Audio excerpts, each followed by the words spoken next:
Delhi liquor కేసుతో సంబంధం లేదని బీఆర్ఎస్ ఎమ్మెల్సీ కవిత స్పష్టం చేశారు. దర్యాప్తు సంస్థలు ఆరోపిస్తున్న విధంగా తనకు ఎలాంటి ఆర్థికపరమైన లాభం చేకూరలేదన్నారు. 2 ఏళ్ల నుంచి కేసు విచారణ ఎటూ తేలడం లేదన్నారు. జైలు నుంచి 4 పేజీల లేఖ విడుదల చేసిన కవిత లిక్కర్ కేసులో తాను బాధితురాలని ఆవేదన వ్యక్తం చేశారు.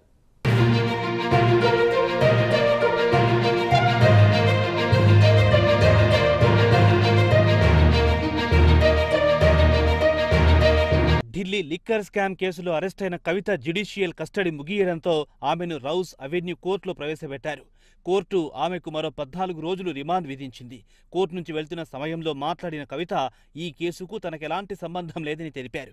రాజకీయ కుట్రలో భాగంగా తనపై తప్పుడు కేసులు పెట్టారని ఆరోపించారు. విచారణ సందర్భంగా జడ్జి ముందు చెప్పాలనుకున్న అంశాలను పేపర్పై రాసుకొచ్చారు కవిత. జడ్జి ముందు తన వాదనను వినిపించే అవకాశం రాకపోవడంతో ఆ లేఖను మీడియాకు విడుదల చేశారు.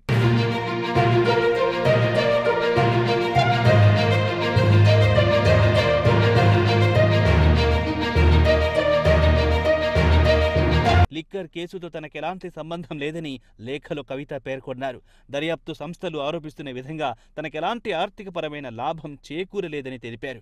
లిక్కర్ కేసులో తాను బాధితురాలన్న కవిత మీడియాపైన చిరుబురులాడారు. లిక్కర్ కేసులో సీబీఐ, ఈడీ దర్యాప్తు కంటే మీడియా విచారణే ఎక్కువ జరిగిందన్నారు. రాజకీయంగా, వ్యక్తిగతంగా తన ప్రతిష్టను దెబ్బతీసేలా వ్యవహరించారన్నారు కవిత. తన వ్యక్తిగత ఫోన్ నంబర్ను అన్ని ఛానళ్లు వేసి తన ప్రైవసీకి భంగం కలిగించారని పేర్కొన్నారు.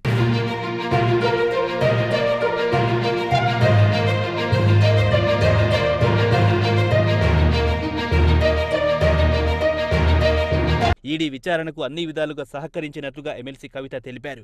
4 సార్లు ఈడీ విచారణకు హాజరయ్యానని వివరించారు. తన బ్యాంక్, బిజినెస్ వివరాలను అందించానని తెలిపారు.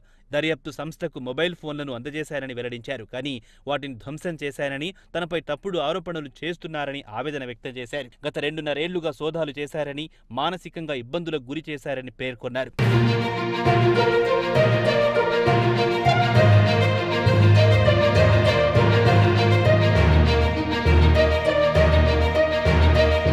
సాక్షులను బెదిరిస్తున్నట్టుగా ఈడీ తనపై దుష్ప్రచారం చేస్తోందన్నారు కవిత.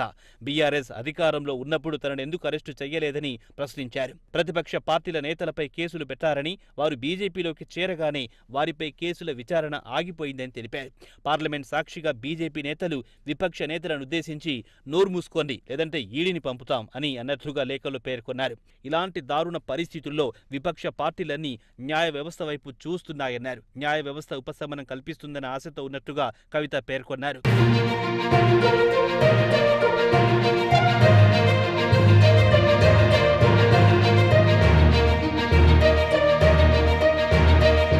కేసు దర్యాప్తునకు సహకరించేందుకు తాను పూర్తిగా సిద్ధంగా ఉన్నట్లు కవిత తెలిపారు. తన చిన్న కుమారుడికి పరీక్షలు జరుగుతున్నాయని, తన బెయిల్ అభ్యర్థనను పరిశీలించాల్సిందిగా మళ్లీ కోరుతున్నట్టుగా లేఖలో పేర్కొన్నారు కవిత.